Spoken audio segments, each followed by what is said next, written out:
Good afternoon. Welcome to RSBN Live. I'm Matthew Alvarez. As it's a couple minutes after the hour, what we're waiting on now is the President of the United States in the East Room of the White House to participate in a bill signing in the East Room there. So we'll have that in its entirety. Thanks so much for watching all of our live streams today. A lot of live coverage here on Right Side Broadcasting Network. Of course, the President meeting with the Prime Minister of Bahrain earlier today. Then we just saw J.D. Vance, the Vice President, speak.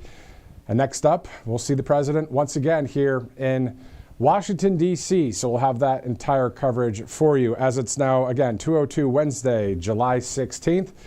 Thanks so much for streaming with us here on Right Side. Wherever you're watching, including Rumble, always good to watch on Rumble, Truth Social. You know, a lot of people watch it on YouTube and X and Facebook as well, but it's great really to see a lot of people saying, you know what, I want to go to Rumble and Truth. And there's just so many options, and that's what's great about this network and conservative media. You're able to watch all of us on different platforms. It's not just one, so it's pretty cool to see that. And everybody has their different, likes and dislikes about different things, and they just want to see Right Side Broadcasting Network. And you found us, and so glad you did here on the network. All right, let's do this. Robert McNeely, our host that you just saw earlier today, actually interviewed the Senator of Alabama, Tommy Tuberville, also the coach, Tuberville, of course, former coach in Auburn, Alabama, running for governor of this wonderful, wonderful state. Here's that interview.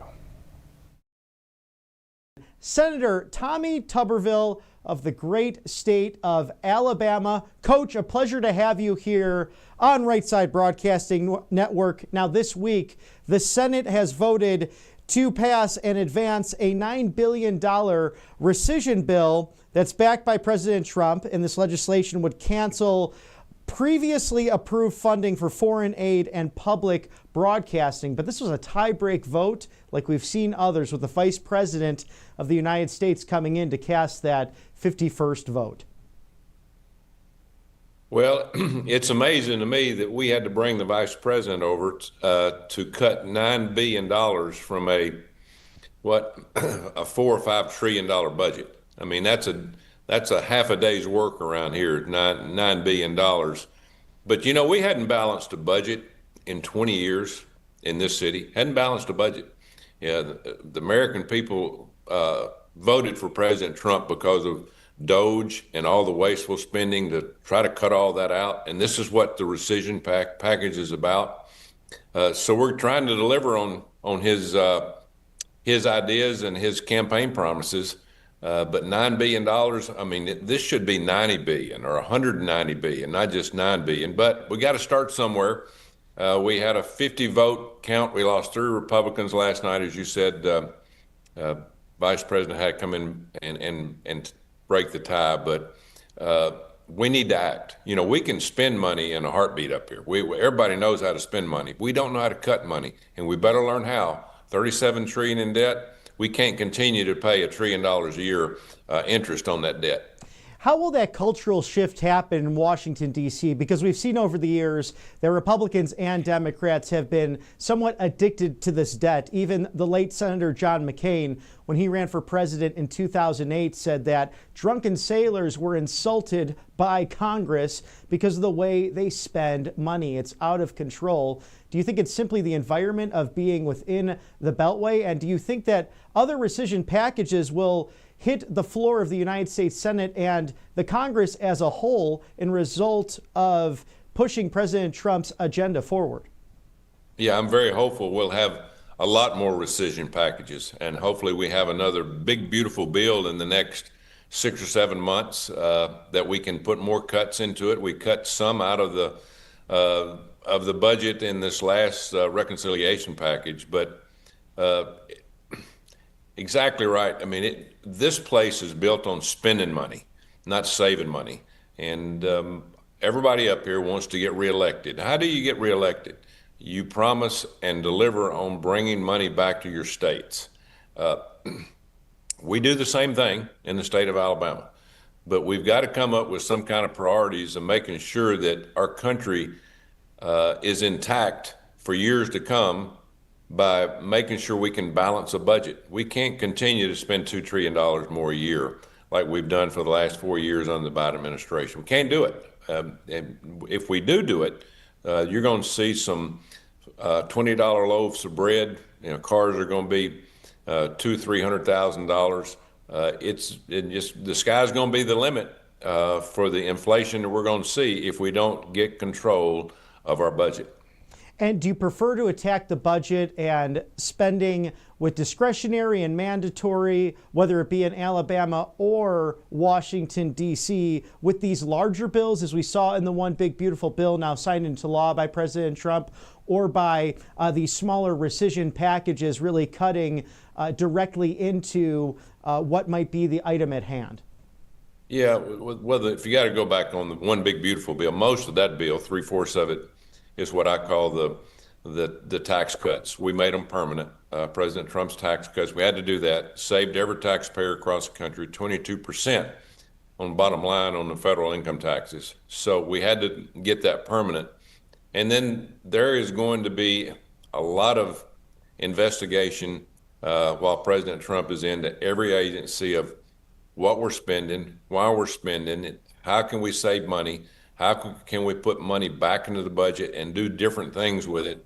We need to spend money here. That's the reason money's sent here, but we need to spend the money that's only sent from the federal, from all the citizens across the country, which is close to $5 trillion. And if we can't run this country on $5 trillion, we're not going to make it. We got to find a way to make sure that we do things the right way, spend it the right way, take care of the people that need to be taken care of, and not just overbloat the federal government, which has been done for the last 25, 30 years. And one of the more frightening additions to what we've learned in the last few years with DOGE, with all these efforts like yourself, really a citizen coming in to serve the constituents and cut back on this spending, is the fact that the Chinese Communist Party, the purchases of American farmland surging from 13,720 acres in 2010 to 383,935 acres in 2021. Alabama is the fourth largest amount of foreign-owned land right here at home for RSBN. We are home here in Auburn, Alabama, and we know that 2.2 million acres across the state owned by the Chinese Communist Party. How can you address this, as you did last week with USDA Chief Brooke Rollins in the Senate, but also as you pursue being governor of Alabama? Well, first of all, this is all caused by overspending. It's caused by regulation, way too many regulations that are put on our farmers. Our farmers wouldn't have to sell their farmland if they can make a profit. And what has happened over the years, there's been so many regulations. The input costs have gotten so expensive, whether it's a cotton picker or whether it's a tractor, the things that they have to use on a farm. There's no possible way with the prices that they see now that they can make a profit. So at the end of the day, what are you going to do? You're going to keep running up against the wall every year and keep building your debt up, or are you going to say, listen, enough's enough? And we're going to get out of the business and we're going to sell our land. We're going to sell our land to builders, contractors, and make a profit. So we've got to find a way to where the American farmer can make money. And how we're going to do that? It starts with the tariffs that President Trump's put on other countries. Unfortunately, the Democrats want all of our food to come from outside our borders. They don't want farming because they believe in the climate hoax. They believe that we're ruining our climate. It's cost this country $500 billion just in the last 4 or 5 years, the climate nonsense that they've been pushing. But what it's done also, it's almost put our farmers out of business. So I look forward to, as you said, coming back, being governor here in a couple of years. But we got to do it right now. We're going to lose. If we don't have decent crops this year with good prices, we're going to lose hundreds of thousands of more farms, and that farmland is going to be sold. And, you can't blame our farmers for wanting to sell it to the highest bidder. I mean, you don't want to say, listen, you can't sell it to this group because they might have some kind of influence from Russia or Iran or China. We want them to get the best price, but we don't want to sell our land to people that want to come in here and do different things with our property, or even buy land around military bases, and that's a national security problem. So there's a lot of implications here, but again, it all starts with the farmer not having that opportunity to make money off the crops that they raise.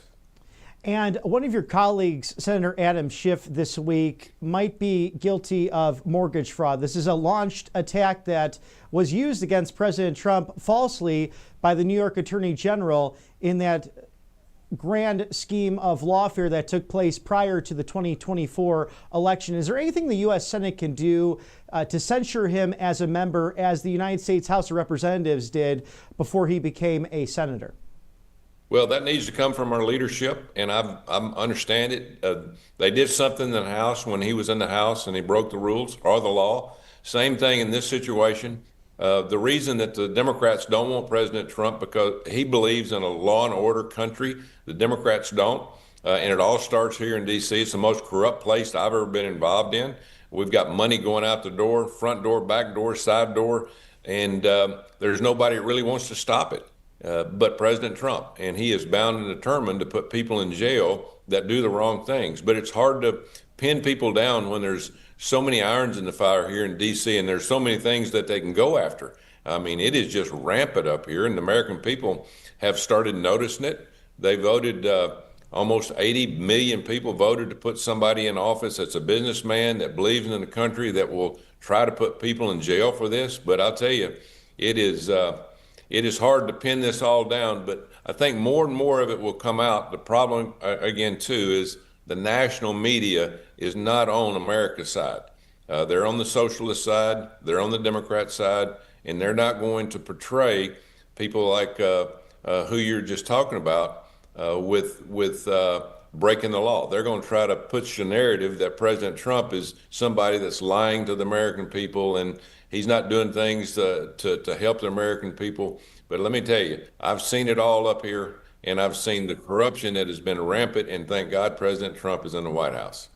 And Senator Tuberville, we know that you are busy in Washington, D.C.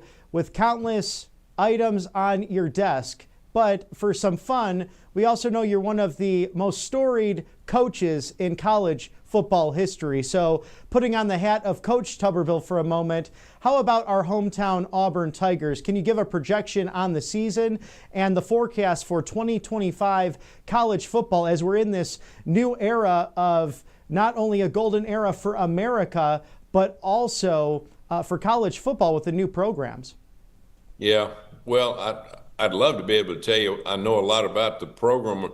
Really, the program is in good shape, and college athletes are coming to Auburn, they're coming to Alabama, Georgia, they're coming to SEC because it's very important. But at the end of the day, it's hard to pinpoint how good your team's going to be when you don't know who the players are going to be till the last minute. The NIL has, and I've been trying to work with other senators to try to help put the pieces back together of college athletics, because if we don't do it, we're going to lose Title IX, we're going to lose women's sports, Olympic sports, because all the money is going to have to go to men's football and basketball. But I think that Auburn will be better this year. I've seen some of the names that have come across the wire, so to speak, that's going to transfer in and take the pay for play. But again, you just never know at the end of the day. The one thing about college football, it is about continuity. It's about doing things together. It's about learning to play together. And when a lot of the guys only have 1 year instead of 4 or 5 years to play together, it's hard to put together that consistency. But very tough league, the SEC. I think Auburn will be much better and hopefully can get off to a very good start. And before we part ways, regarding the NIL, whether as a senator or as you pursue the governorship of Alabama, do you see any further legislation to address NIL as it has greatly reformed the league for better and for worse, pending who you talk to? Yeah, we're trying to get something done from a congressional standpoint. I think you might in the very near future see President Trump step out and do something on his own in an executive order. I've talked with him several times about this.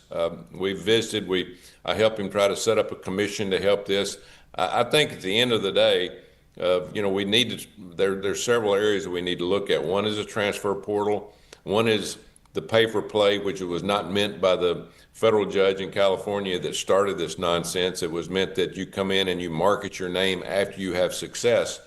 So we have to get away from this transfer portal, so to speak, and put some limits on it. Again, I'm for players making money, but I'm also for players getting an education.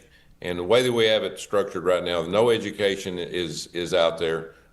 Players can transfer every year. If you transfer one time, you're very unlikely to get that degree. And so we've got to put some education back into it. Most of that's going to be transfer portal. And the other one is you're not getting money as a pay-per-play, but when you get here, you can make the money all you want. You have to market yourself. You have to do what you need to do, but you do it by being able to sell your success on the field or on the court. That's what it was meant to be. Education, the great equalizer that not only shapes extraordinary athletes, but great men. And we know that you exemplified that, Coach, during your time at Auburn and throughout your tenure in college sports. United States Senator Tommy Tuberville of Alabama, thank you for joining the Voice of Reason and for being on the right side of history. We look forward to seeing you again very soon. Thank you.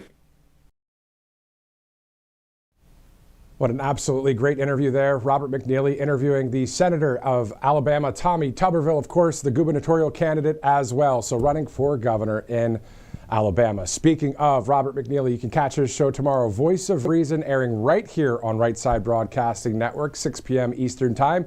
The Voice of Reason with Robert McNeely, of course. Tune in tomorrow. This is, I believe, episode 5 or 6 at this point. So getting some good views there and more as he continues that great show, The Voice of Reason, tomorrow right here on Right Side Broadcasting Network. Let's shift over to some medical news before we shift back over to political news there in Washington, D.C. We do know this specifically. We look at a number of medical stories here. And in April of 2025, Arkansas actually became the first U.S. state to enact a law prohibiting pharmacy benefit managers from owning or operating pharmacies, aiming to address conflicts of interest that critics say drive up drug prices and harm independent pharmacies. So we have a summary of key articles known as the House Bill 1150 or Act 624. They were signed by Governor Sarah Huckabee Sanders on April 16th of 2025 with an effective date of January 1st, 2026. So what does this all mean? With Stat News in April of this year, actually, Arkansas adopted a first-in-the-nation law on pharmacy benefit managers. So the summary is pretty much this way here. The law actually bans these PBMs from operating retail and mail-order pharmacies to eliminate conflicts of interest blamed for inflating drug prices and closing independent pharmacies. So it really targets the major PBMs like CVS or Caremark, Express Scripts, Optum Rx, which we're told process nearly, get this, 80% of the U.S. prescriptions out there. Critics include CVS argue it will disrupt access, while supporters say it protects local pharmacies. And of course, that's one thing that we like to highlight here is that independence, the small businesses, the backbone of this country. And there are a number of these independent pharmacies out there, but there's only so many that are very reputable. You may see one right there on the screen, allfamilypharmacy.com/RSBN, one of our great sponsors here as well. So that is our medical news segment at this point, as it's 2:20 Eastern Time, Wednesday, July 16th. Again, we are standing by for a bill signing event in the East Room of the White House. Earlier today, the president met with the Prime Minister of Bahrain, as you guys saw. And it's an island country located in the Persian Gulf just west of Qatar. I had to look it up. I was like, I know it's in the Middle East. Where is it? It's specifically an island country right there west of Qatar. Speaking of Qatar, President Trump will also be meeting with the Prime Minister of Qatar at the White House tonight. So that is going to happen at about 7 o'clock. Prior to that, again, standing by for the bill signing with President Donald J. Trump there in the East Room of the White House, bringing you this live coverage from start to finish. Something you could always count on here at Right Side Broadcasting Network, and it's great to have you join us today on this Wednesday, July 16th. All right, we're going to go over a few videos before we get into one of our topics of the day coming up in about 9 minutes from now. But let's go to a video from just yesterday in the Steel City of Pittsburgh, Pennsylvania. Those of you that are watching in Pennsylvania on the western side of the state, I know Steeler fans are out there. On the east side of the state, Eagle fans, But still, President Trump in the Pittsburgh area yesterday. Take a look at all of the video from the White House. This afternoon, 20 leading technology and energy companies are announcing more than $92 billion of investments in Pennsylvania. This is a really triumphant day for the people of the Commonwealth and for the United States of America. We're doing things that nobody ever thought possible. Today's commitments are ensuring that the future is going to be designed, built, and made right here in Pennsylvania and right here in Pittsburgh, and I have to say right here in the United States of America. Quite the team over there at the White House to just turn around these videos so quickly. That was just yesterday, and then you have all these beautiful shots of the event there in Pittsburgh, and then the White House posts that. So just wanted to bring that to your attention. Also, another video that was just complete. I don't know how they did this one either, because this was only a couple hours ago. This is a little bit of the highlights of President Trump's visit there with the world leader, the Prime Minister of Bahrain. Take a look. So good to see you. Thank you for the way. Thank you. Let's say hello to our friends over there. All the graphics, all the information there for the American people there from the White House as we continue to monitor the news of the day. If there's any breaking news, developing news stories, we'll be sure to bring that to you right here on Right Side Broadcasting Network. It's 2:23. Standing by for the president's event there at the East Room of the White House. It said on the public schedule yesterday that this would be a bill signing. So which bill will it be? We'll find out here shortly. There's a few posts that are out there by President Trump that may lead us to believe it's a certain bill, but we'll just watch together here live as we bring you this live coverage. Also, the Secretary of Energy, Chris Wright, saying President Trump has transformed the American energy landscape. So you're going to see a lot more of big, beautiful, clean coal. Take a look. Exciting day in Wyoming. The first rare earth element mine to open in the United States in 70 years. And the first coal mine to open in Wyoming in 50 years. What we're surrounded by right here is this big, beautiful, clean coal. This is the largest source of global electricity and has been for over a century. We want to see the coal production grow in our country. This particular mine, and I'm sure there'll be more, also is going to bring rare earth element production. Let's celebrate American hydrocarbon production and the renaissance we're entering.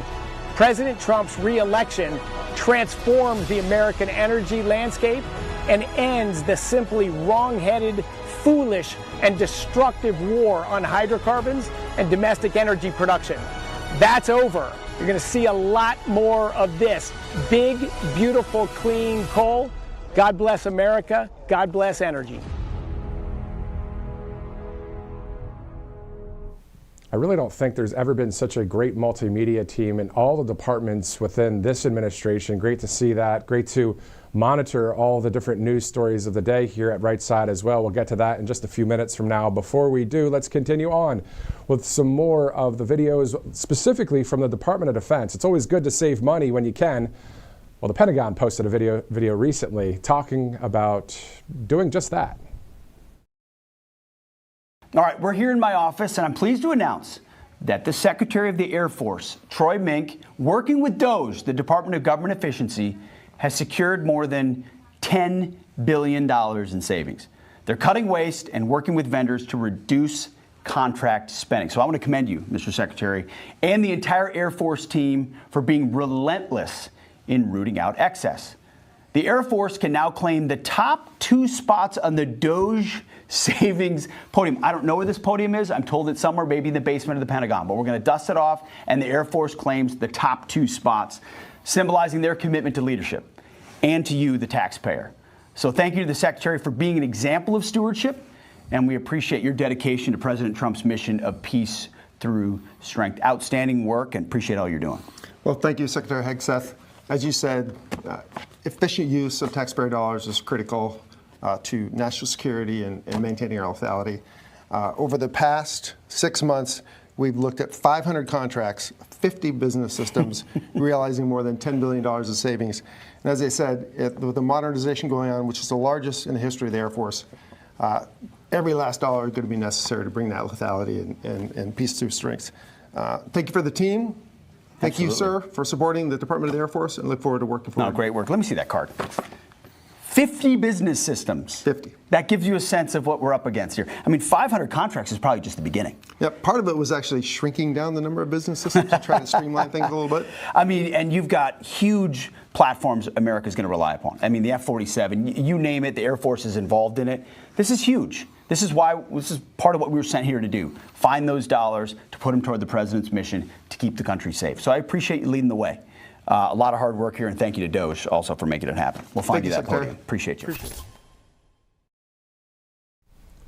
All right, so from the DOD, let's go now to the White House there, specifically President Trump's Truth Social post. The president was asked about Jeffrey Epstein earlier today at the White House. Before we go to that, this is the post here. I'm going to read it to you. The radical left Democrats have hit pay dirt again. Just like with the fake and fully discredited Steele dossier, the lying 51 intelligence agents, the laptop from hell, which the Dems swore had come from Russia. And in parentheses, the president says, no, it came from Hunter Biden's bathroom. And even the Russia scam itself, a totally fake and made-up story used in order to hide crooked Hillary Clinton's big loss in 2016, the presidential election that year. These scams and hoaxes are all the Democrats are good at. The president continues by saying it's all they have. They are no good at governing, no good at policy, and no good at picking winning candidates. Also, unlike Republicans, they stick together like glue. Their new scam is what we will forever call the Jeffrey Epstein hoax, and my past supporters have bought into this bullshit, hook, line, and sinker, the president says.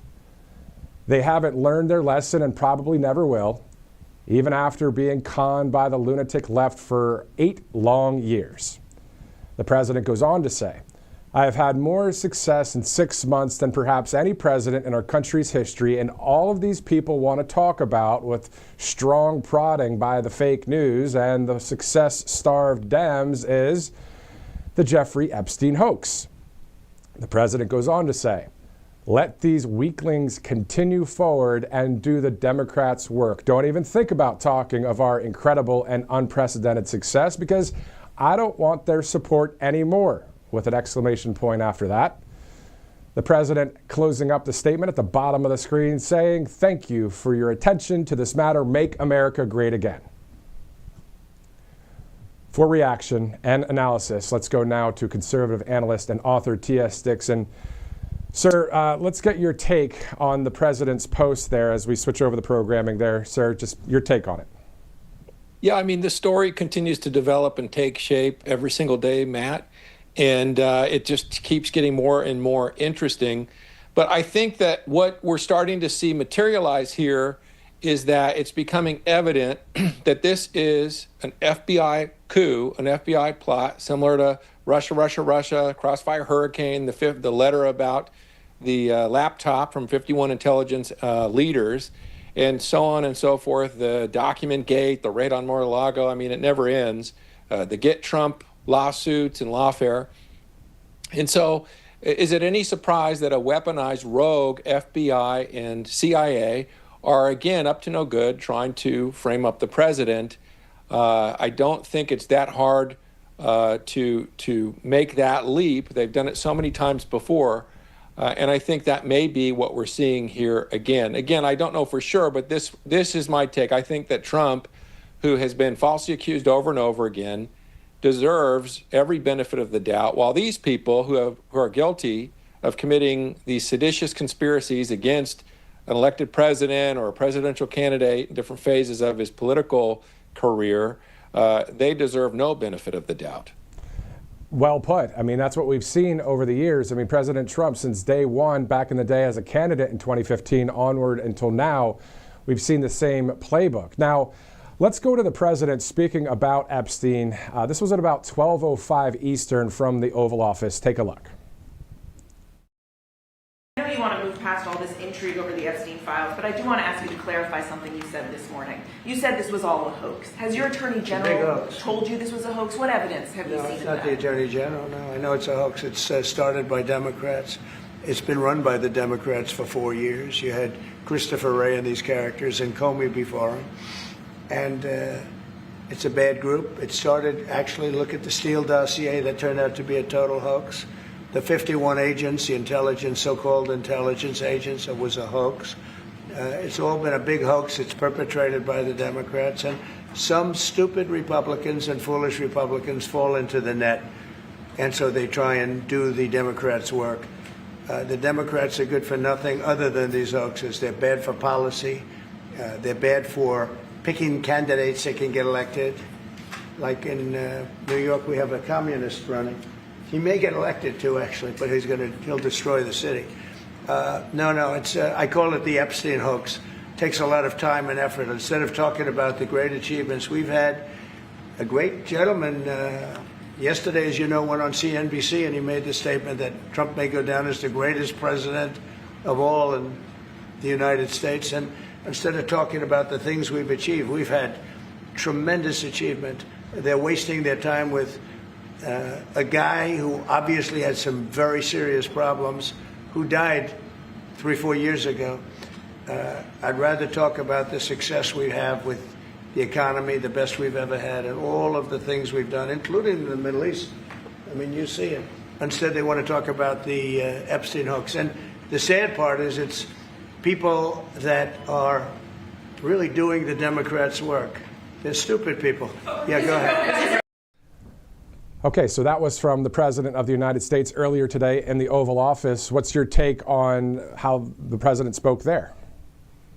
Yeah, well, he's obviously perturbed and irritated, and I don't blame him. You know, I can only imagine the stress that all of these false accusations and these coup attempts have put on him and his family and on his first presidency over and over again.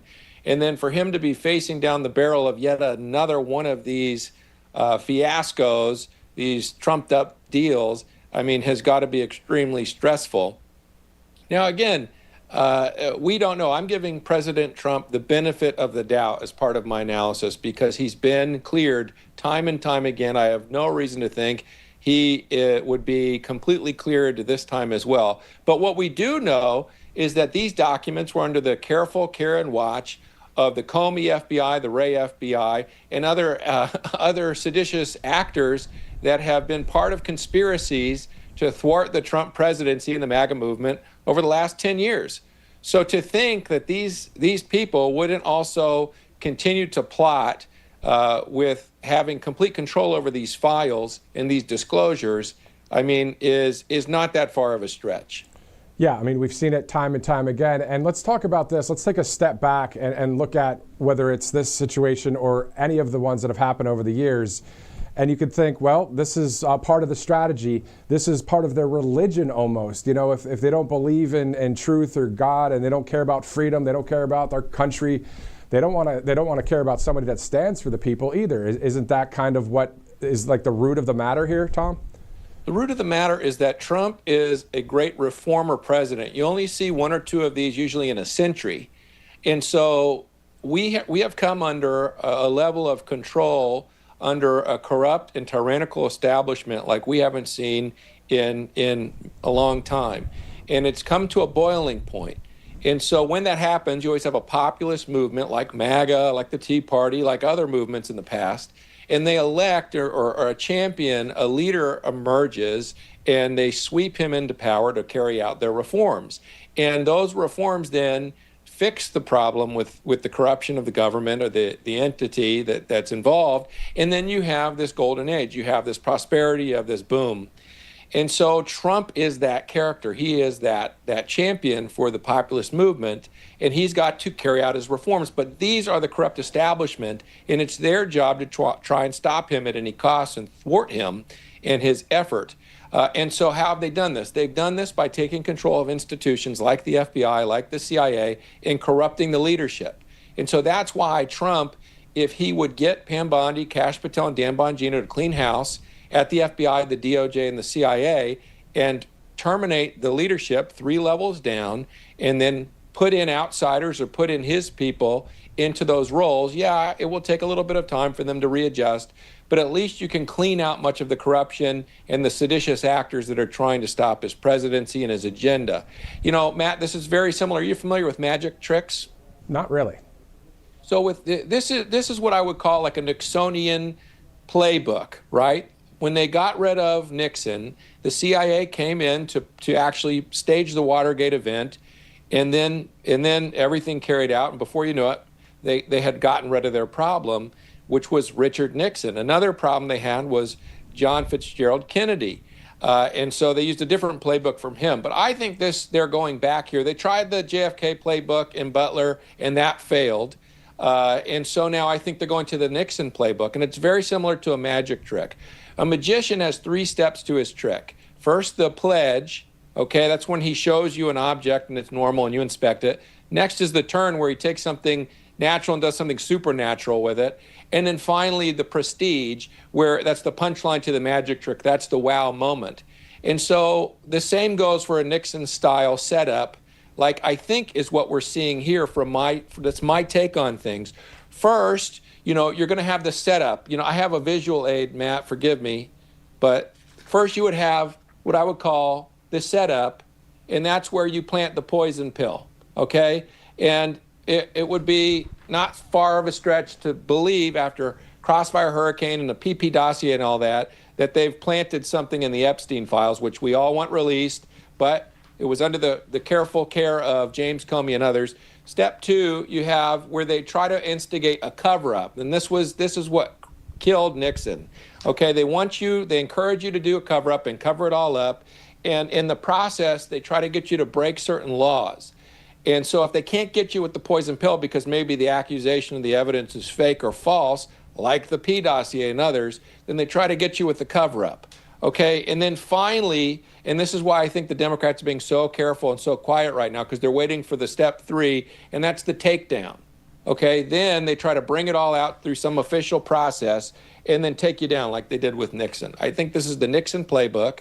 It's just it's smoke and mirrors, in my opinion. It's a magic trick, and we don't need to fall for it, and Trump doesn't need to fall for it. I think maybe he got some advice to try and squash things and hush them up in the beginning, because I think that's a flinch reaction. Getting news like this would be very shocking to the system, especially with all he's been through. But I think now his team is advising him, and he's realizing, you know, they might have to fight this out like they have on all the other ones. And in the process, clean house in these corrupt institutions. It's not just Hillary or Obama, whoever he's accusing of setting this up. It's a corrupt, rogue set of leaders and managers at the FBI, the CIA, and the Department of Justice. I mean, Maureen Comey, James Comey's daughter, still works at the Department of Justice. She's a U.S. attorney, reporting to Pam Bondi and the president. She's still there. She just did the Diddy trials. She did both Epstein trials. Why? You know, I would look into things like that. That doesn't make much sense to me. And I believe she had a lot to do with this evidence file. That's allegedly. I don't know that for sure, but she's in that same district. So Pam Bondi, Kash Patel, Dan Bongino, to your point from earlier in the week, because I know we've had you on a lot this week, your insight, your analysis has always been very on point and accurate, and just from the basics of our country, you know, God, family, country, that kind of thing. But outside of that, you were saying that you're supporting Kash, Pam, and Dan, and of course the president during this situation, right? Well, yeah, I think obviously there was sort of a flinch reaction to not release anything and to hold their horses and whatever in the beginning, which is a natural reaction I think most people would have. You know, Trump has this incredible constitution. He's like Iron Man. They throw stuff that would chop people in half at him, and he doesn't even flinch. I mean, look at his mugshot. But this one must have been a real shock to the system, I would imagine. And so, but if you look at that Pam Bondi, you know, her subordinates, she says, give me the Epstein file. What do they give her? This binder full of previously released documents. Say that's all there is. And she believes them and goes on the news and says, I've got it on my desk, because she's trusting her subordinates, not realizing she's operating a rogue agency. You know, you got to look at it like percentage of control. Trump is trying to get control of a lot of the federal government. He's done a great job with DEA NIH and all of these other ones, the Pentagon. But if you look at the DOJ, the FBI, and the CIA, that's the head of it's a three-headed snake, okay? And that's the hardest to get control over because it's the most corrupt and it holds the most power and ability because of confidentiality laws, because they're in law enforcement, because they have prosecutorial and investigation and subpoena power. And so in order to get control of that, you've got to clear out the leadership that came in from the corrupt era, and you got to put your leaders in, or you can expect the same results like we've been seeing. And so this is essential. But look at how the subordinates and the managers at the FBI and the DOJ embarrassed and humiliated Dan Bongino, Kash Patel, and Pam Bondi over the last several weeks. I mean, they're lying to her about having files. They're lying to them about what's in the video. They're lying to them about what's in the files. They're telling them it was a suicide. They're telling them they're watching an unedited, unaltered tape, and then it comes out and under the scrutiny of the public, and there's 1 to 3 minutes missing, and there's edits in the tape. Okay, but Dan and Kash obviously don't know that. They're being lied to by their subordinates. And look at Pam Bondi, okay? She says it's on my desk. They have it, hand it to her. She gives it to all these influencers. I don't think that was such a big blunder. I think she trusted her subordinates, and they lied to her. And then she told them, give me the evidence from New York. They didn't give it to her. She had to raid the FBI office to get those documents. And then I think they planted a poison pill in there. So it's just one deceitful betrayal. It's one treachery after the next. And what would you expect? Those that are there to thwart you, that serve the globalist establishment, they're not going to welcome you and say, you're my new boss, I'm going to do everything you want. No, they're going to still try to thwart your efforts and your agenda. That's what a deep state is. They're there to stay and remain and get you out, rotate you out while they remain there. And so we've got to clean house. We have a corrupt set of systems and agencies that we've got to clean up. It's a great point. And so that's the task at hand. But I think hopefully this event, if any good comes out of it, it will motivate them to do that. They have no choice at this point. They've got to clean house, and they've got to go after corrupt actors. I'm glad they're finally investigating Brennan and Comey hopefully for seditious conspiracy, because that's what Crossfire Hurricane was, and they've got to go after all of the players that were involved in this. That's the only way you deter this from happening in the future. Exactly. You bring up a really, really good point, because those of us in the majority of this country, good-hearted, everyday American citizens that want our country to be free, want us to have the U.S. Constitution as the law of the land, want us to have a president that stands for we the people. We don't understand maybe, and you shared some insight. You helped me, to be honest with you, to think about, well, yeah, these deep staters, they have quite the opposite of a plan. They are, as I said before, it's a religion to them. This is what they desire. And most of us are like, why would you go that far to do all of this? And can you talk to us about that quickly? I know you wrote a book, the Woke Mind Viruses, and in there, don't you dive into some of this? So, like, what's the deal? What's the 30,000-foot view on what the heck's going on? Yeah, I released the Woke Mind Viruses this year. And yeah, what I go into is the 4 ideologies that make up the coalition of the left. I go into their true origins, their founding fathers, their core belief system, and then their tactics. And I do a full breakdown. And then I go into our history, our ideology as conservatives and Americans and Westerners. And then I go into how to defeat them and how to tactically and strategically win and reform any Western country, though I'm showcasing the United States. I do many case studies of successful reforms that have happened, and I follow the pattern of why were these reforms successful, and I lay that out for leaders and for advocates and for citizens. And so that's all laid out in the book. But yeah, this is an ideology called globalism that is sitting at the top of this, and they have their own long-term agenda to carry out. And they do not and are not interested in the benefits and the will or the desires of the people or the best outcomes for the people. But that's what our representative government should be most worried about, most interested in. And so that's why we have this reform movement, because these guys operate through secrecy and corruption and crime. In fact, I want to make another point, Matt, that I get what Trump is focused on is this poison pill, is them setting him up for another false accusation. And again, I'm giving him the benefit of the doubt because he's always come out clean as a whistle in all of these scandals, these false scandals, I should say.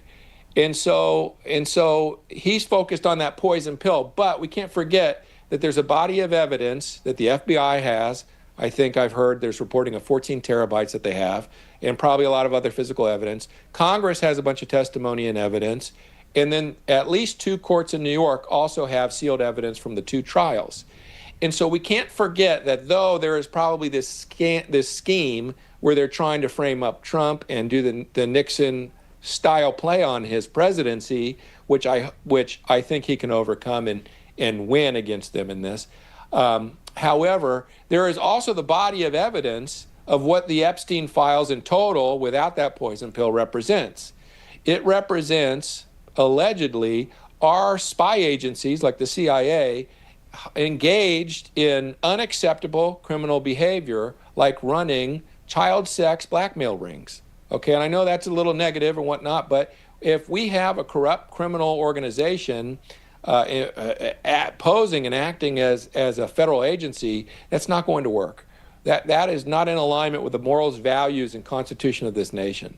Okay, so that's one thing. The other thing is justice. You know, in the United States, we say the Pledge of Allegiance, and at the end we say, in freedom and justice for all. Okay, not just for the rich, not for the powerful, but for all. That is one of our core American values. And so it is unacceptable for us to think that there could be hundreds, or it looks like thousands of victims from the 80s on to the 2018 or 19 or whenever that he was finally arrested for the last time, and that our agencies and this man could be involved in blackmailing these people and through the abuse and harm of children and minors. Okay, those children, minors deserve justice, and the American people deserve declassification. They deserve complete transparency. We deserve to know if our leaders, our CEOs, our judges, our whoever have been involved and wrapped up in this. And by the way, this is just one ring, and where there's smoke, there's fire. There's obviously more than this. Okay, so this unearths a whole underbelly to our society that we find unacceptable and cannot continue on. It must be investigated, and they must put a stop to it. You know, it's very similar to in Belgium in the 70s, they had the Dutroux affair. If people aren't familiar with that, they should look into that. And now this is America's Dutroux affair. So when we're thinking about what you're saying and going through this 24/7 news cycle, over the past half a year, we saw a lot of people saying we want to see prosecutions and arrests just even before this whole story started to happen last week again, when it comes to the people that were bad actors that broke the law against the President of the United States, against we the people. And I think now it's ramping up. And I wonder why you think it didn't happen in the first 6 months as much. Do you see what I'm saying? I'm not sure why. I think, one, the Pam Bondi and Cash and Dan are coming in and they have their own assumptions, right? They're coming in to lead an organization. A lot of times you'll come in with an attitude at first of, I want to get along with all these people. And then if they don't get on with I'm going to give them a fresh start. And if they don't get on with my program, then I'll start eliminating people. Unfortunately, that would be a miscalculation because these people are playing hardball. And they are deep state infiltrators, and they're playing for keeps. And you can't come in with kid gloves playing softball against somebody who's playing hardball. I mean, what did we just see? Our candidate got raided by the FBI. They tried to set him up with false evidence in a secret court to take him down and ruin his first presidency. On and on, the laptop from hell, the 51 intelligence leaders lying in writing, in scandal after scandal after scandal, not to mention that protection and Secret Service was removed from him, and a lot of unusual things happened that day in Butler, which almost got him killed, but did get him shot in the head and did get other people killed that were seated behind him. Okay, so these people are playing hardball. These are willing to do criminal acts. And how do you deal with criminals? You don't come in with kid gloves. You don't come in to play softball with somebody who's willing to do anything for their ideology and their political goals. You can't. There's only one answer for lawbreakers and lawlessness and corruption, and that is investigation. And if there's something there, arrest, indictments, and criminal justice. That's why we have a justice system, so that we can have a government that gives and offers freedom and justice for all. Information that you will not hear on the mainstream media. T.S. Dixon, a conservative analyst and author, spending time with us, just analyzing and hearing his take on what has been going on in this story that's been talked about by a lot of people. And before I let you go, I just want to read a little bit of President Trump's statement once again, and we'll get ready to go to President Trump, who is going to be at the East Room of the White House for this bill signing. I'm just going to read the first two paragraphs, TS, and then I want to get your reaction, and then we'll have to move on. Again, thanks for sticking with us this long. And those of you just starting to watch in the middle of this interview, you might want to scrub back to get the full context of the interview here. President Trump saying the radical left Democrats have hit pay dirt again, just like with the fake and fully discredited Steele dossier, the lying 51 intelligence agents, the laptop from hell, which the Dems swore had come from Russia. President Trump said, no, it came from Hunter Biden's bathroom. And even the Russia scam itself, a totally fake and made-up story used in order to hide crooked Hillary Clinton's big loss in the 2016 presidential election. These scams and hoaxes are all the Democrats are good at. And that continues on with that post there. Your thoughts about the president's post again? All I can give President Trump for all he's been through and all he's been cleared of and all he's done for the country is give this man the benefit of the doubt and the presumption of innocence. And all we've seen is proof after proof, evidence after evidence that these people are hoaxers and setup artists and scammers. So I have to assume that they are still following this pattern of behavior. The only other thing I would answer to Trump is, Trump, this is your DOJ now, it's your FBI, it's your CIA, it's your NSA, they all report to you, these are your leaders. It's not just some politicians that are going after you. It's these corrupt infiltrators, and it's the deep state. You made a campaign promise to dissolve and decapitate the deep state, and I heard that speech. Now is your opportunity. They're going for you. You've got to go after them. Clean house. Give your people the clearance and the permission and empower them to clean house at these agencies and get these rogue, corrupt actors out of our government. We don't want them anymore. We want outsiders, MAGA people, and allies to our movement that share our values and our agenda, our goals. Tell us why that's important, sir. This is a reform movement. Again, Trump is going up against the third great Western power structure. The first was the medieval papacy, which we were under for 1,000 years. The second were the British Empire, the Bank of England, the East India Company. We were under them for over 100 years, 200 years, until 1776. And then finally now, since 1913, and then into the 40s, we have a new modern power establishment that call themselves the globalists that have been over our Western countries, cinching more and more power through their long march through our institutions for 100 years. And now they have gone too far. They operate through control of our agencies, through deep state infiltrators. And Trump is our champion of our populist movement to bring reform to America, which will then have a cascading effect of bringing reform to the other 60-plus Western countries all around the world to reinforce and save the West. And so that is his mission. It's mission critical. Their job is to stop him at all costs. And so we have to understand what's at play and who's on first, who's on second, and what the roles are. And our role is to dismantle the deep state and to cripple the globalist establishment. And that's the job. And so, the Epstein disclosure is a huge opportunity to bring both groups down. So what do? They probably deleted as much of it as they could while it was under their control. And then they most likely planted a poison pill in there because they knew he was coming into power. There's probably a lot. And they could run the Nixon playbook. Yeah, I mean, what we're seeing here is this insight and analysis from you after years of research and experience that you have there, sir. Tell us where people can find you when it comes to, a .com or a place to follow on social media. You can find me at tsdixon.com. I'm still prepping with my team to get the social media sites up at Real TS Dixon, but they can also find the woke mind viruses at audible.com. It just launched on Audible, or at amazon.com.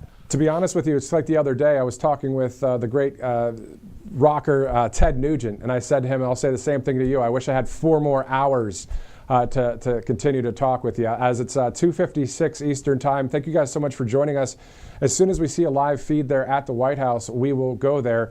In the meantime, I'm going to keep Tom around for just one more minute. I want to ask him one more question, and then we're going to get to the Vice President, J.D. Vance, who is traveling throughout the country. We'll get to that video in just a minute. We have a number of sponsors to talk about as well. But TS, finally, again, back to the 30,000-foot view, this good versus evil that we see. If we really want to, as lack of a better way to say it, just dumb it down. Good versus evil. Is this not what we're facing right now? It's just good versus evil. It's good versus evil. It's light versus dark. It's the people versus the tyrants. It's freedom versus tyranny. It's prosperity versus poverty. It's all of the above. Absolutely. It's truth and justice versus lies and injustice. That these are the two sides that people will decide to be on, one or the other. Isn't it interesting that someone like yourself and a number of other, conservative analysts, authors, people that are on the right side of history that really are doing this for the right reason? It's called your family, right? It's for ourselves, our families, and our countries. And if we love what we have and if we cherish what we were born into, then we've got to stand up and defend it. T.S. Dixon, thanks again for joining us here on Right Side Broadcasting Network. All right, so 2 minutes to 3 o'clock. Always good to bring on T.S. Dixon to the broadcast as we continue to monitor developing news and all sorts of stories that are happening out there. Looking forward to seeing the president at the East Room of the White House for this bill signing. Let's take a quick commercial break. We'll be right back here on RSBN Live. Welcome to Right Side Broadcasting Network, your trusted conservative news outlet. At RSBN, we deliver the truth when the mainstream media falls short.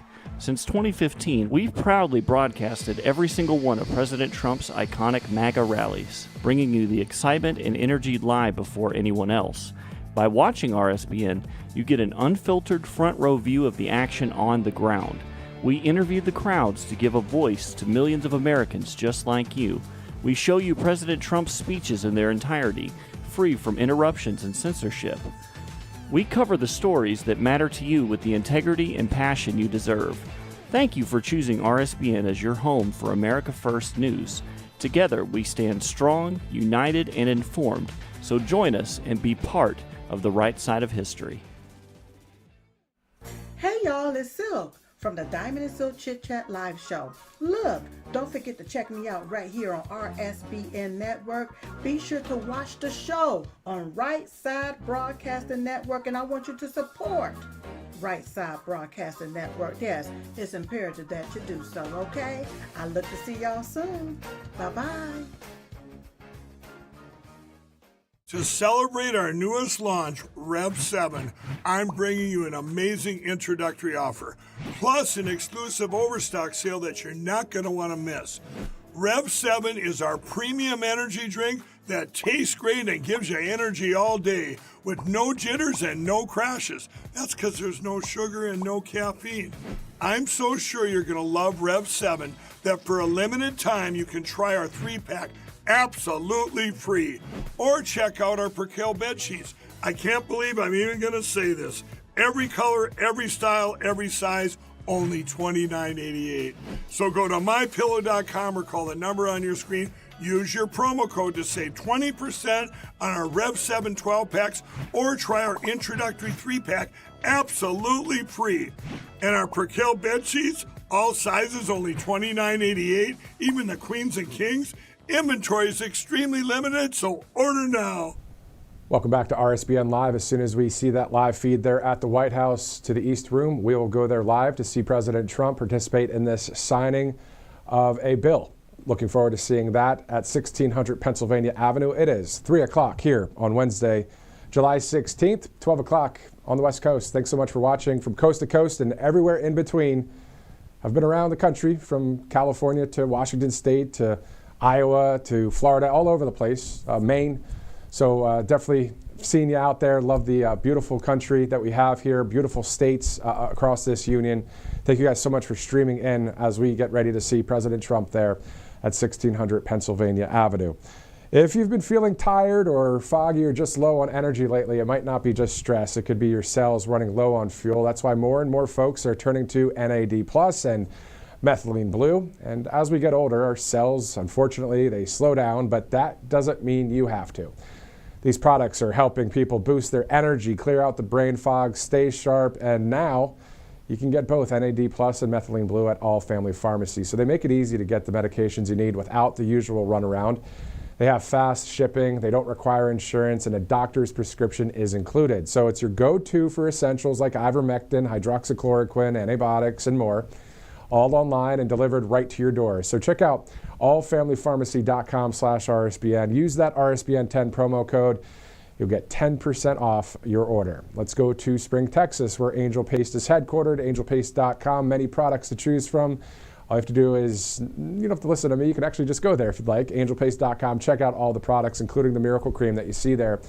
There's a percentage you can get off. Just use that RSBN promo code. Always good to use the code on all of our sponsorships because you get some savings and you get a great product and you're helping out a great company and you're helping out conservative media, all with just one purchase, let alone if you're able to make a bunch of purchases. So angelpaste.com, great sponsors here at Right Side. We're 2 minutes after 3 o'clock. Thanks again for live streaming in with us. Wherever you're watching, hopefully Rumble, but if you're watching on all these other places, great. Thanks so much for doing so. Glad to have you with us as we continue to cover everything inside the Beltway and outside the Beltway of Washington, D.C. there.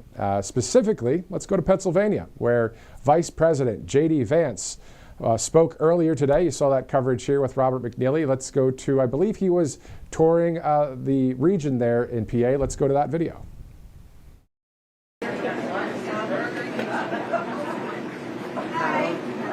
Hey guys, how we doing? Hi. Good to see everybody. Sir, how are you? Hi. How you doing? Good, how are you? Good. How's business today? Hot and busy. Hot and busy. Good.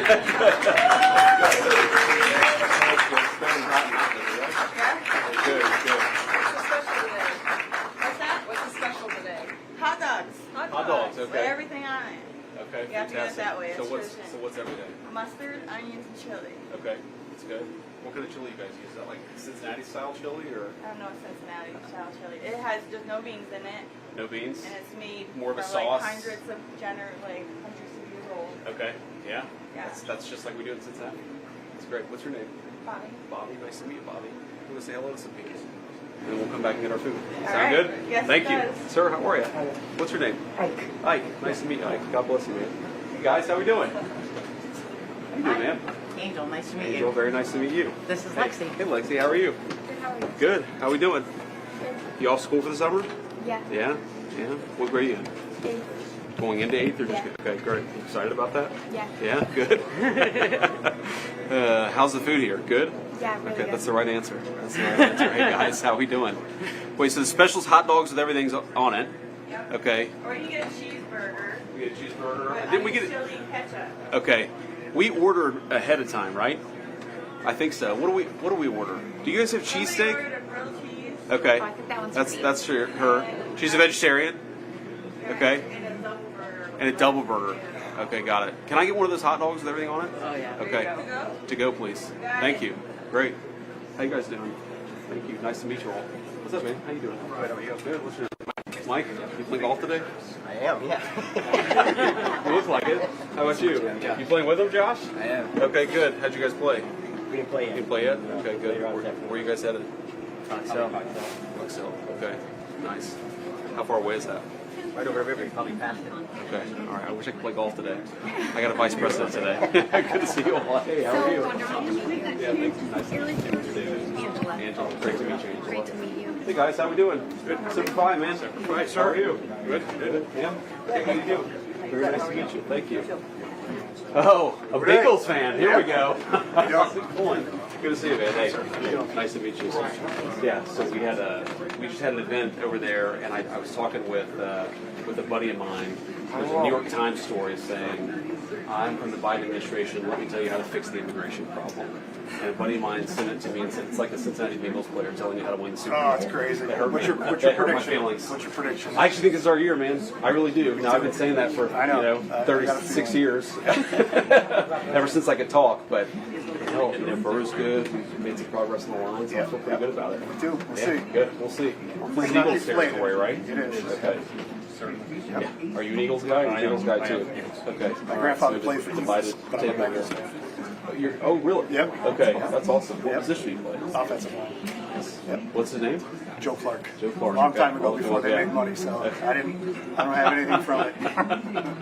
You see what athletes make today, and It's crazy, you yeah. compare it to what they made 50 years ago. It's kind of crazy. Yep. Anyway, man, good to meet you. Yeah. Thank you. All right, good luck this year. Mr. Vice President, remember me? Hey, of course, State Colonel, Security. right? Good to see you. So we have a whole group of veterans elect from Vietnam. Hey guys, how we doing? Shot down twice. Oh, God bless you, Joe. Vice President. Nice to see you. Thank you both for your service. Gentlemen, how we doing? Korean vet and Good. a couple Vietnam. Okay. Miss Korean has 2 Purple Hearts. Oh, and that's amazing. possession Okay. citations. Joe. Joe, how are you? Please don't get that moment, please. God bless you. Appreciate you. I was Marine. 75. So you were in Korea? I picked the wrong team. So where'd you serve? Plus he won before I played. Okay, so you were kind of all over the place. What's my life will say? Yeah. I'm going down to Texas next month. Disney's great. Oh. He got the Medal of Honor at the same time. God bless you. Medal of Honor, Navy Cross, 2 Purple Hearts. I stepped with him in a bunker. Who was this? This is your Jackie Kilmer. Jackie Kilmer. Was it a relative of yours or a friend of yours? Coleman. I was married. Yeah, please do. How are you? It's really beautiful. It's a big surprise. Guys, how we doing? She goes through a lot. Yeah. Nice view from the airplane, I'm sure. Well, yeah. Jackie Kilmer? Real close to the Delaware. Good looking guy. He was 21. The Vice President of the United States visiting a diner in Pennsylvania after a speech there earlier today.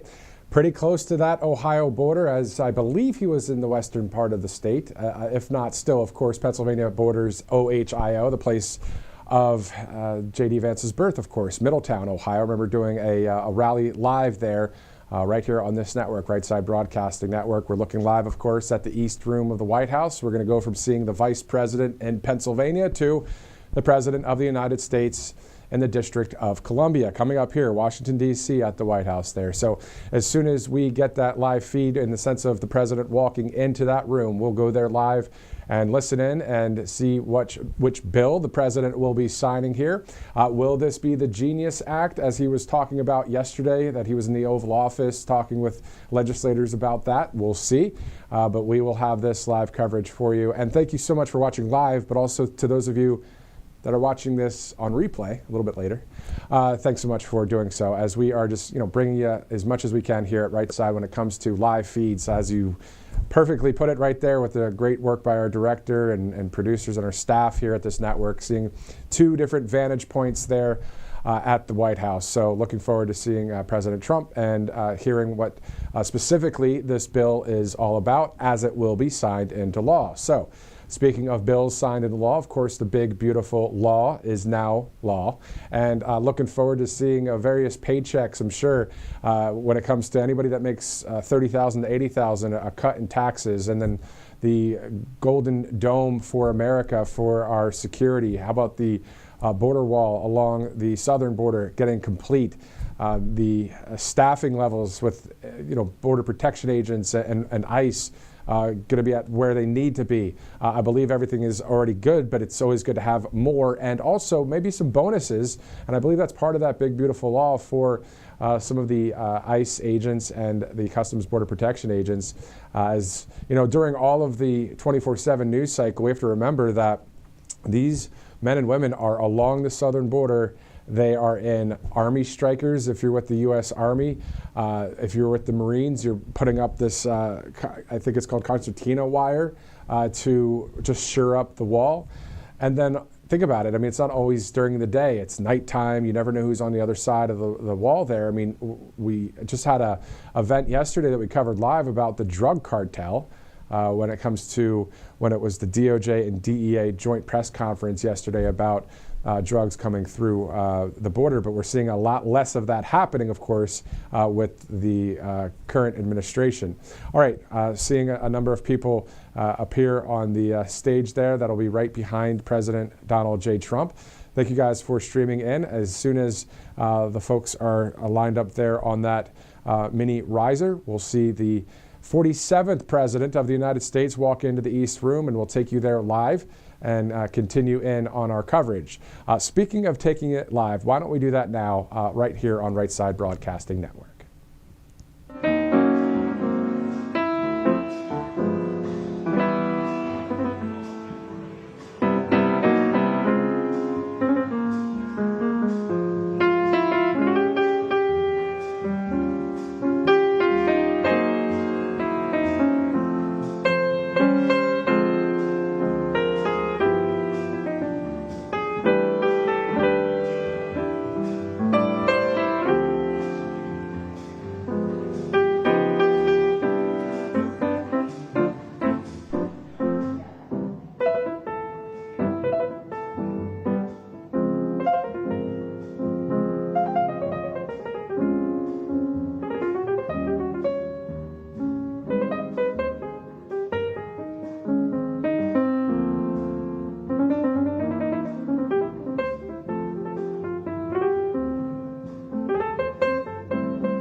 Ladies and gentlemen, the President of the United States.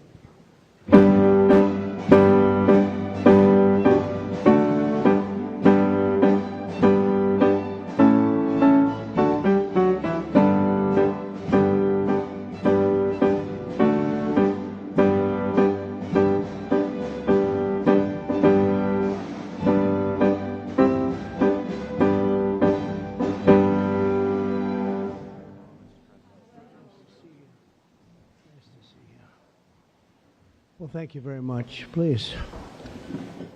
It's an honor to be with you. We're making a lot of progress in our country, generally too. But this is a very special time because we've worked very hard to put ourselves in this position. Today we strike a righteous blow to the drug dealers, narcotic traffickers, and criminal cartels that we've all been hearing so much about for so many years. And very little has been done. And we take a historic step toward justice for every family touched by the fentanyl scourge as we sign the Halt Fentanyl Act into law. Good job. Good job.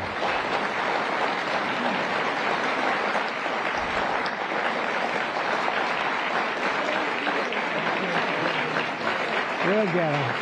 We'll get him.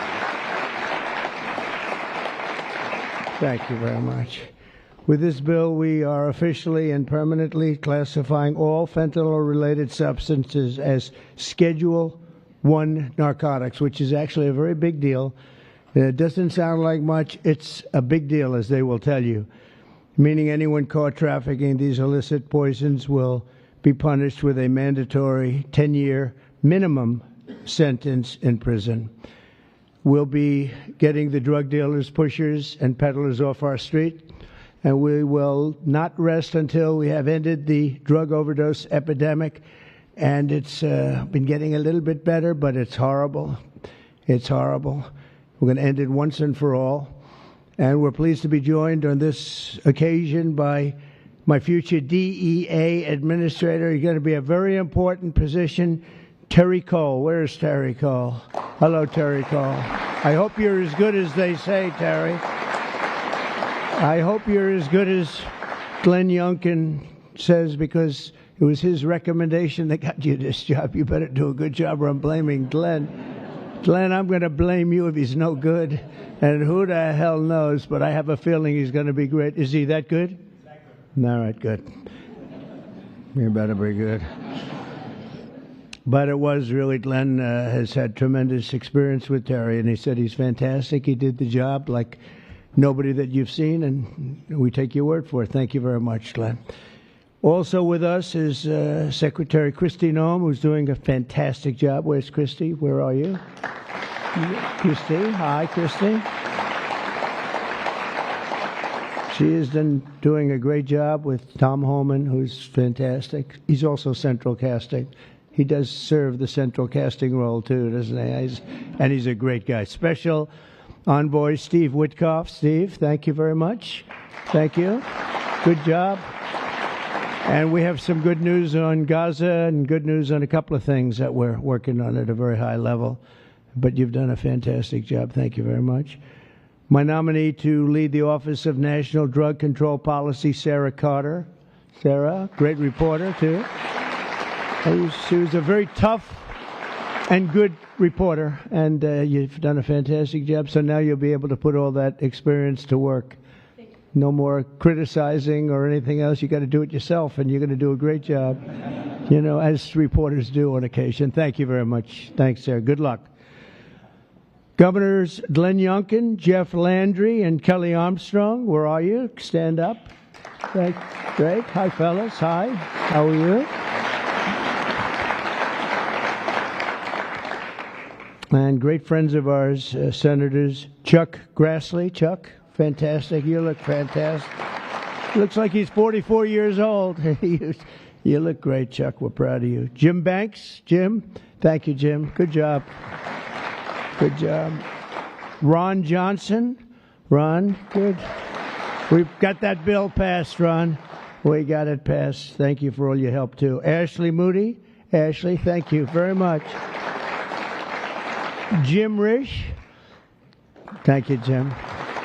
And you're doing a great job on the committees, and you're getting them through, the people that we need, right? I appreciate it, Jim, very much. I urge him, Jim, you got to get going. No, Jim's been fantastic. Bill Cassidy. Thank you, Bill, very much. Thank you very much. And Roger Marshall. Roger, thank you. And by the way, I have to say, John Thune called. He said, can you get my senators back? We're taking a vote, so we're going to go as quickly as you can. And if you feel like the urge, just get out. And we got to get all these bills signed, a lot of them related to what we're doing. So don't have the urge to stay. I won't be insulted if you walk out. But he just called. He said, could you get him back as soon as possible?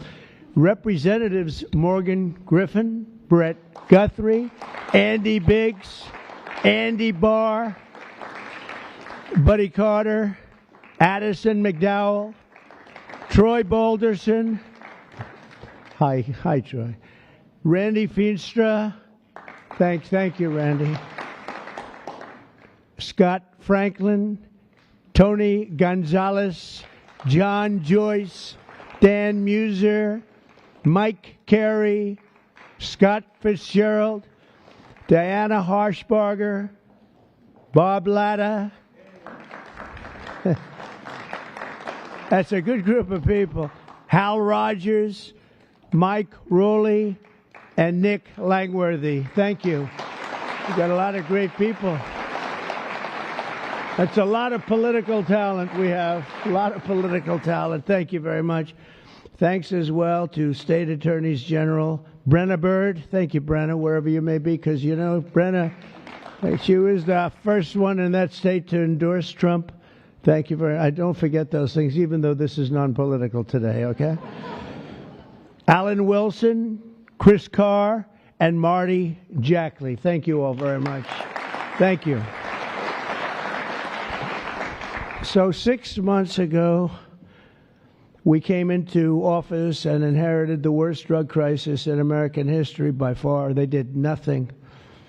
For 4 long years, Joe Biden surrendered our borders to the most evil and vicious traffickers, networks, and everything else on the planet Earth, allowing foreign drug cartels to carve out a massive footprint on American soil. We were doing nothing. This open borders nightmare flooded our country with fentanyl and with people that shouldn't be here, some of the worst people on earth. And illicit drugs decimated American communities and left us with the largest law enforcement challenge in our country's history, and hopefully will always be the largest. I can't imagine anything being worse. They allowed millions and millions of criminals into our country, 11,888 murders, 50% of whom murdered more than one person. On day one of the Trump administration, we declared an all-out war on the dealers, smugglers, traffickers, and cartels. Within moments of taking office, I deployed the U.S. military to our border and unleashed the patriots of ICE and Border Patrol to defend our country from an invasion. This was an invasion. This wasn't people coming in. This was an invasion of our country, allowed to happen by people either that didn't care or were just stupid people. Stupid people. I also designated the Mexican drug cartels as foreign terrorist organizations.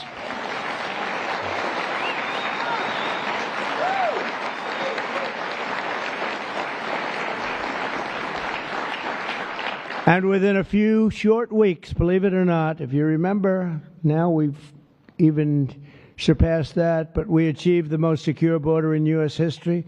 And last month, we had the lowest number of illegal border crossings ever recorded. We had in June, the number was actually 0. Now, even I don't believe that, but we're going to take it. How can you go from hundreds of thousands to 0? But that's what they say. And these are very liberal people that do the recording, so I think we're going to have to take it. But the number was 0 in June. Can't get much better than that, right? On day one, I signed executive orders to create new Homeland Security task forces, marshaling the full power of federal law enforcement to eradicate transnational criminal networks and traffickers from our soil. We wanted them out. 2 weeks ago, we secured the resources necessary to achieve that mission when I signed the One Big Beautiful Bill into law. And I want to thank you all. I want to thank you.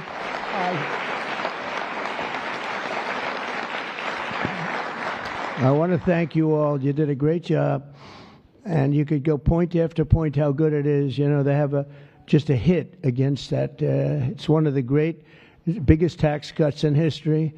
Really the biggest everything in history. We have things in terms of security, in terms of securing our country, taking care of our police officers, law enforcement, our ICE and Border Patrol patriots. I call them patriots because that's what they are. These are strong people, tough people that love our country. If they weren't tough, they wouldn't survive.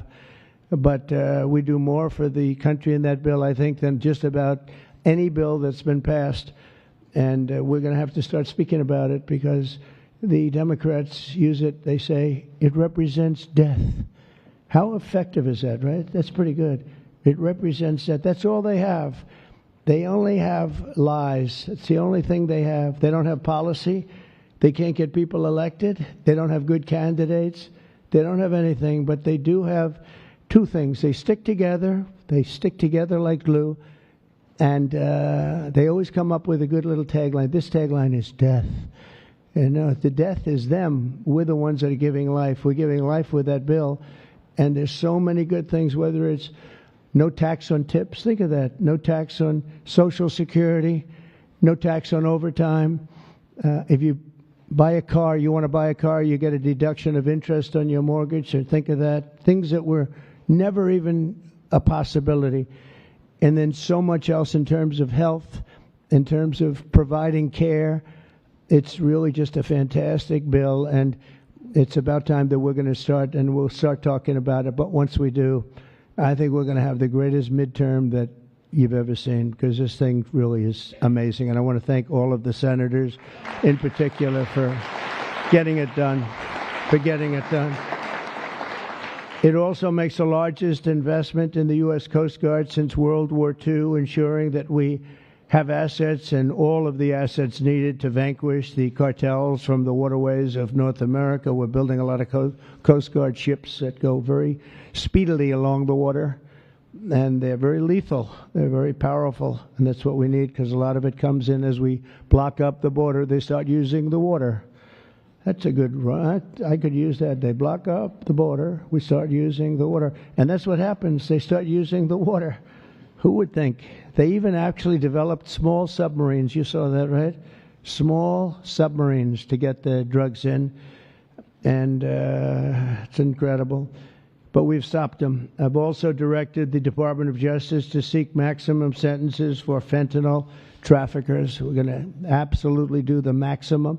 Since my inauguration, the DOJ has seized over 4,500 pounds of fentanyl, which is a record, including with the enormous Sinaloa cartel bust in May, one of the toughest cartels out there, the largest fentanyl bust ever in United States history. And now with the signing of the Halt Fentanyl Act, in just a few moments, we are delivering another defeat for the savage drug smugglers and criminals and the cartels who have a tremendous amount to say about Mexico. If you want to be nice about it, I'm trying to be nice about it. They have very strong controls over Mexico, and we have to do something about that. Can't let that happen. The Mexican authorities are petrified. They're petrified to show up at their office.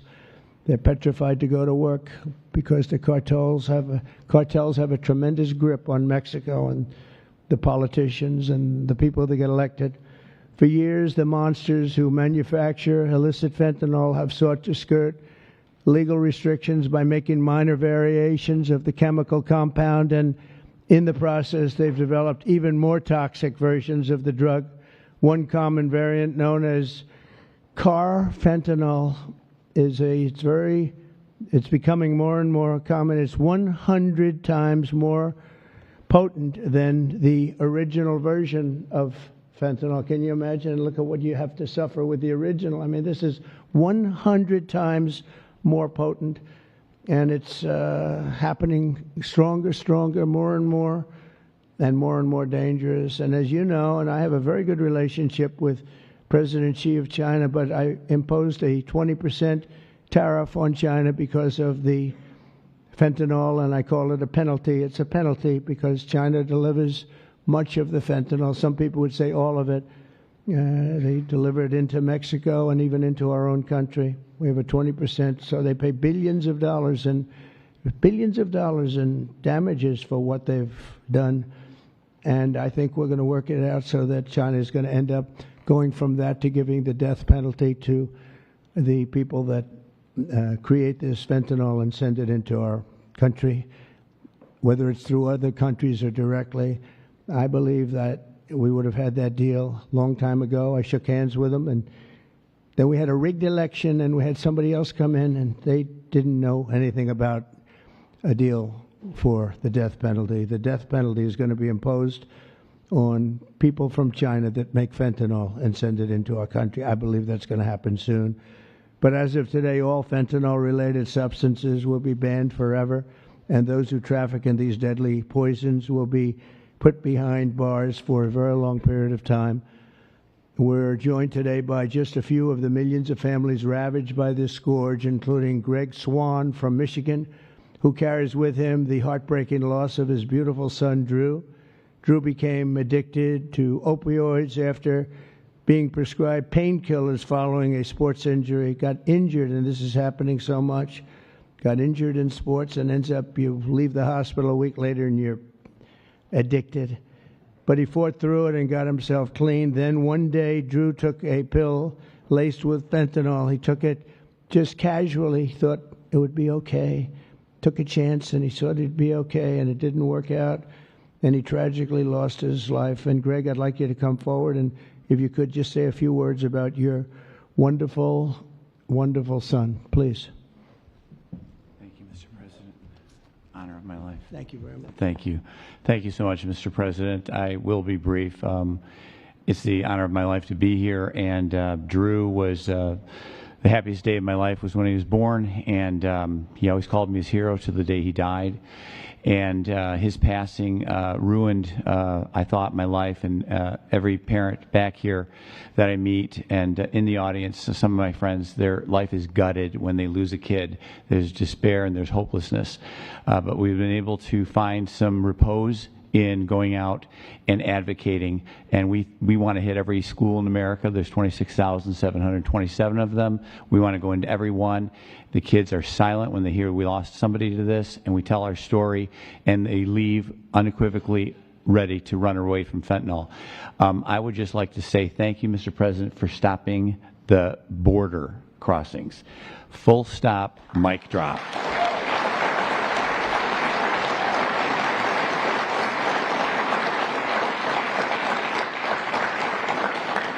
I'll step back but it was amazing what you did. We were being gaslit, and you came and lit a fire to that story, and we're a lot safer for it. Thank you so much. Thank you. Thank you, Mr. President. Yeah, thank you so much. Thank you. That's tough stuff.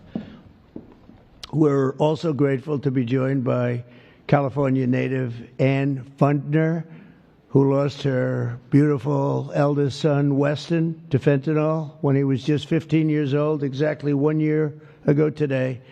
Ann delivered a moving tribute to Weston at the Republican National Convention. People that saw it have not forgotten it. And Ann, I'd like you to please come up and say a few words about your wonderful boy. Thank you. Please.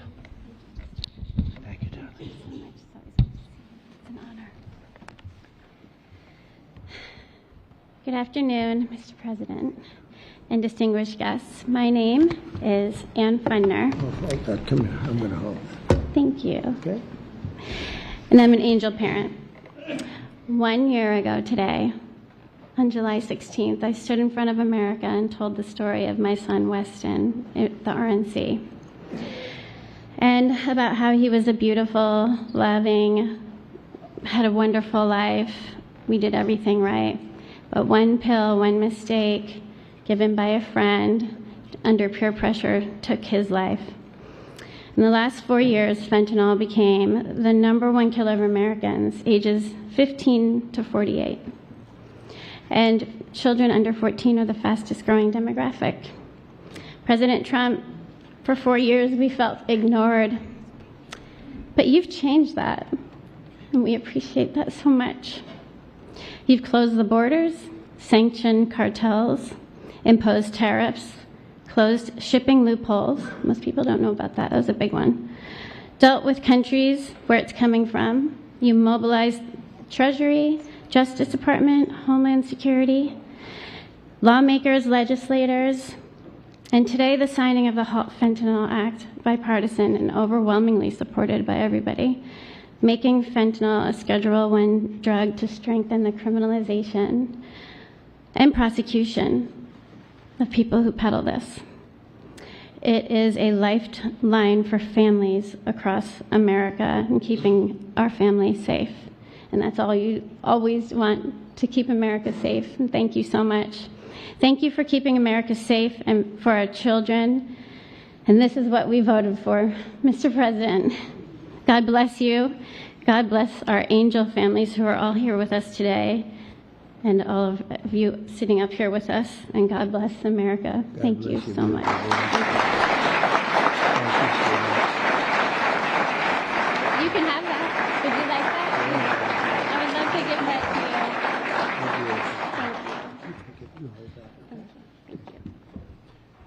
Thank you very much. It's just crazy that we have to be doing this. It's so sad. Should be so unnecessary that we stand here for years and years doing the same thing over and over. It's terrible. A friend of mine, a longtime friend of mine, is Jackie Siegel, and her beautiful children, her husband David just passed away. David Siegel was a great developer, great developer, great guy, friend of mine.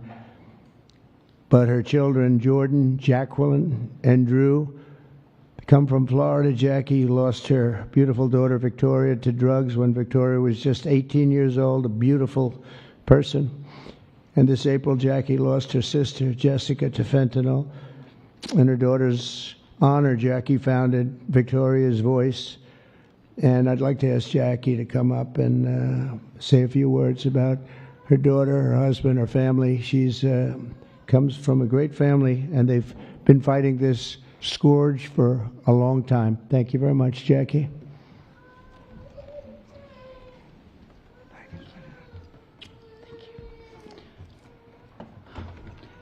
Mr. President, it's an honor to be here today on behalf of our family, my late husband, and all of the other affected families for this important signing on this bipartisan issue. 10 years ago, when our daughter, 18 years old, passed, Victoria, she was 18, she passed away of a drug overdose, we formed the Victoria's Voice Foundation, and the Trump administration was very helpful in passing the CARA Act, which saved many lives back then, bringing out the Narcan. And we're so honored. Well, actually, when my husband passed away, thank you for the phone call and your love and support. Our family loves you, Mr. President. That day, when my sister found out of my husband's passing, she did a line of cocaine that she thought was cocaine, and it was fentanyl. So I lost both of them in the same day, and it's been a very rough time.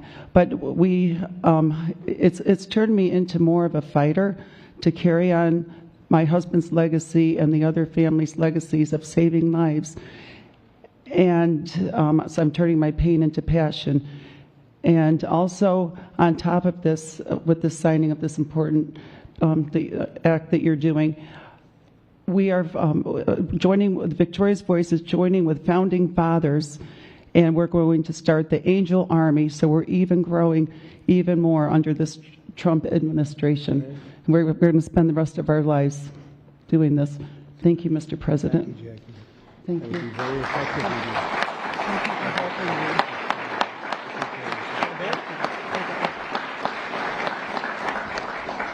That army will be very effective, knowing Jackie. So thank you very much, Jackie. Everyone knows someone touched by the incredible crisis that we've all been watching all over the world. They're watching it. Other countries have the problem.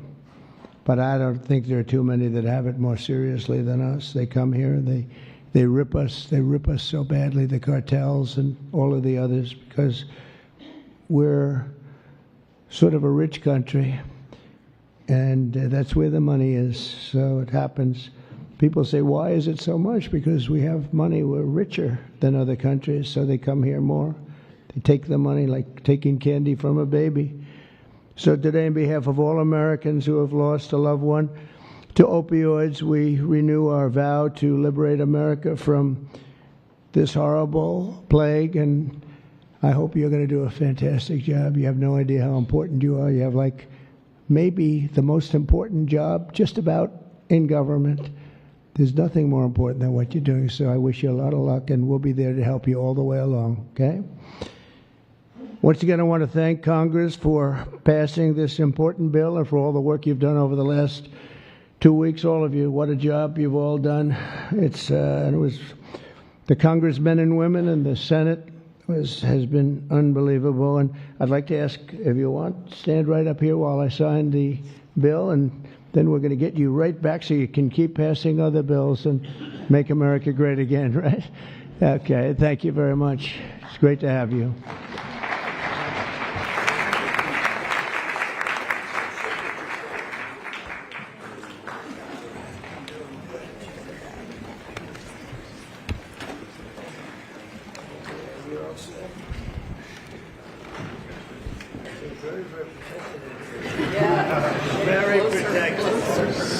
sure it's signed. We'll go behind you. And this is not an auto pen, right? That's for sure. That's great. Thank you very much. Thank you.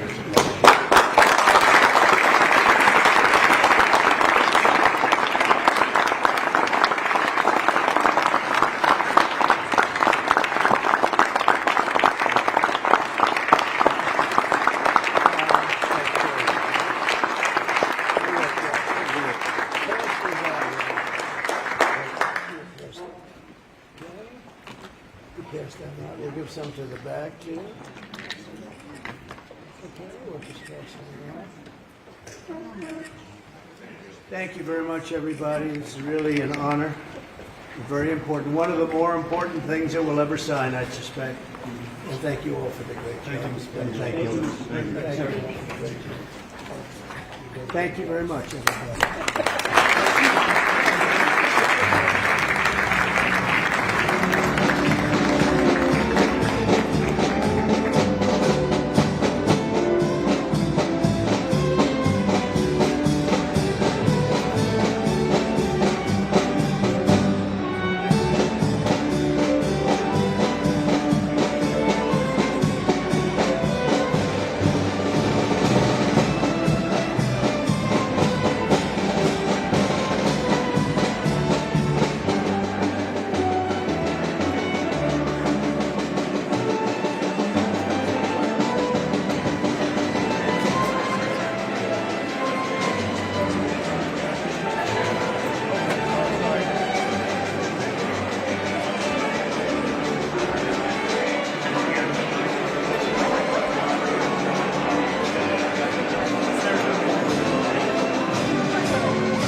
live pictures there with the President of the United States and families that have lost loved ones to drugs. Now, specifically when it comes to fentanyl, this is a situation where the Halt Fentanyl Act is now law. So the law is supported by more than 40 major advocacy groups, including a coalition of more than 200 impacted family groups and law enforcement organizations representing more than 1 million officers. So specifically, this law addresses the fentanyl crisis by categorizing illicit fentanyl and its analogs in the clinically appropriate schedule while preserving access to scientific research into methods of pain management and medication-assisted treatment. So once again, it's the Halt Fentanyl Act, now law, thanks to this Congress and President Trump signing it into law there. As you see the president meeting with the families, let's take you back there live until the president leaves the East Room.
Sir, do you think you're going to...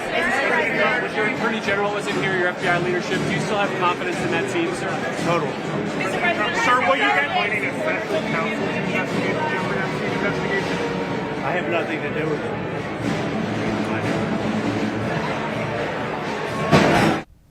All right, you saw the president there leaving the East Room of the White House. It's official that the Halt Fentanyl Act is now law.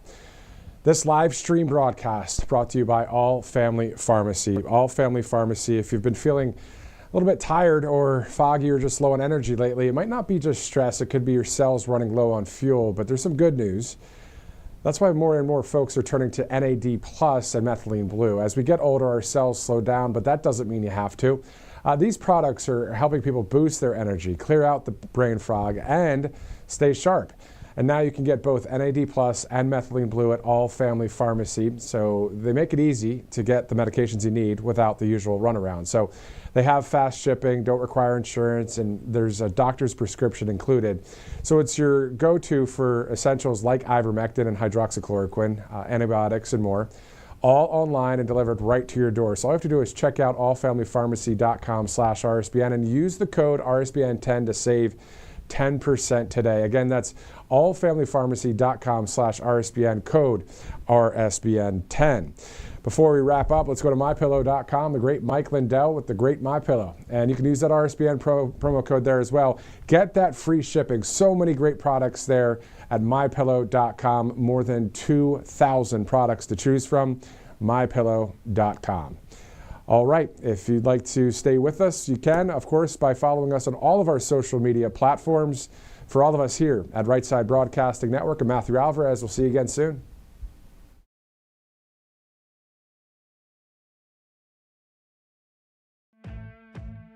Welcome to Right Side Broadcasting Network, your trusted conservative news outlet. At RSBN, we deliver the truth when the mainstream media falls short. Since 2015, we've proudly broadcasted every single one of President Trump's iconic MAGA rallies, bringing you the excitement and energy live before anyone else. By watching RSBN, you get an unfiltered front row view of the action on the ground.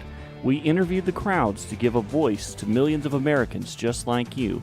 We show you President Trump's speeches in their entirety, free from interruptions and censorship. We cover the stories that matter to you with the integrity and passion you deserve. Thank you for choosing RSBN as your home for America First News. Together, we stand strong, united, and informed, so join us and be part of the right side of history.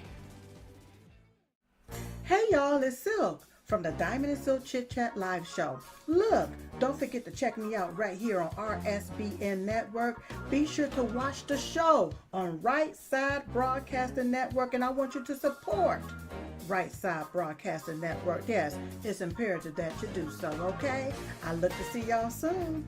Bye-bye. To celebrate our newest launch, Rev 7, I'm bringing you an amazing introductory offer, plus an exclusive overstock sale that you're not going to want to miss. Rev 7 is our premium energy drink that tastes great and gives you energy all day with no jitters and no crashes. That's because there's no sugar and no caffeine. I'm so sure you're going to love Rev 7 that for a limited time you can try our 3-pack absolutely free. Or check out our Percale bed sheets. I can't believe I'm even going to say this. Every color, every style, every size, only $29.88. So go to mypillow.com or call the number on your screen. Use your promo code to save 20% on our Rev 7 12-packs or try our introductory 3-pack absolutely free. And our Percale bed sheets, all sizes, only $29.88, even the queens and kings. Inventory is extremely limited, so order now.